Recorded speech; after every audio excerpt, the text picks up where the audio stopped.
He was outraged. He had the dean of the medical school on the phone within minutes and gave him a brief but direct lesson on the geography of the United States. Subsequently, the dean told the professor I should definitely apply to medical school at the University of Oklahoma. No thanks. I like stories, whether told by a masterful chronicler of tales or written in a book or magazine. I always enjoy learning new things and exploring new places I can visualize in my imagination. It amazes me that my career as an academic surgical oncologist has allowed me to visit hundreds of places I could only wistfully dream of actually seeing as a boy.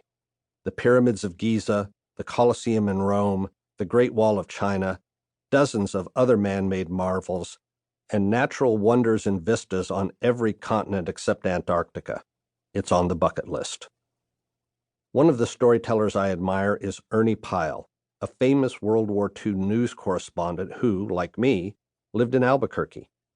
A Pulitzer Prize-winning journalist, Pyle was known for his accounts of everyday, otherwise anonymous people, and, in wartime, for his extraordinary features on ordinary soldiers. He wrote clean, clear, crisp stories and painted word pictures capable of evoking great emotion. Sadly, Ernie Pyle was killed while embedded with a division of Army troops attempting to take E Island in April 1945, before the invasion of Okinawa. I am no Ernie Pyle, but this is a book of stories about some of my real patients and real situations in modern cancer care. I like to tell stories that have inspired me. It's how I encourage patients dealing with the fear and uncertainty that come with a diagnosis of cancer. Not all of the stories have happy endings, but I recognize that patients relate to the harsh realities faced by other people dealing with the same potentially grim outcome, and they can find empathy and comfort in knowing they are not alone.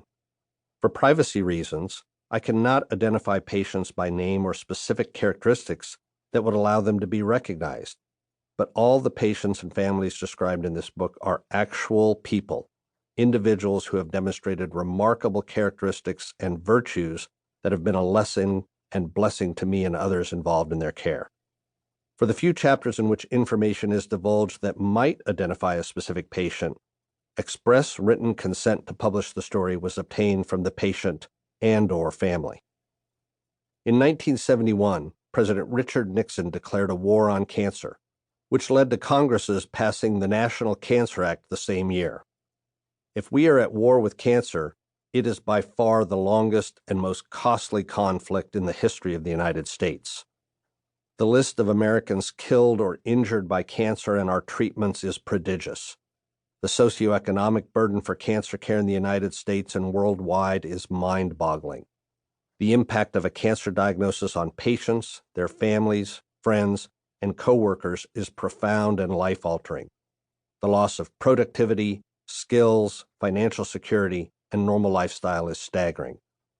And the emotional burden for patients and their caregivers, whether soon after diagnosis or when death from a progressive and incurable disease becomes inevitable, is incalculable and imponderable. But ponder we must. The war on cancer continues. Here and there we win minor victories and even occasional major battles. The enemy is still active, however, and the cost in human lives and well-being is unacceptable. These accounts from the front lines represent a small fraction of the patients I have been privileged to care for during my career as a surgical oncologist. I am mindful of the virtues displayed by these common but remarkable people because they are a daily gift granted unconditionally to me.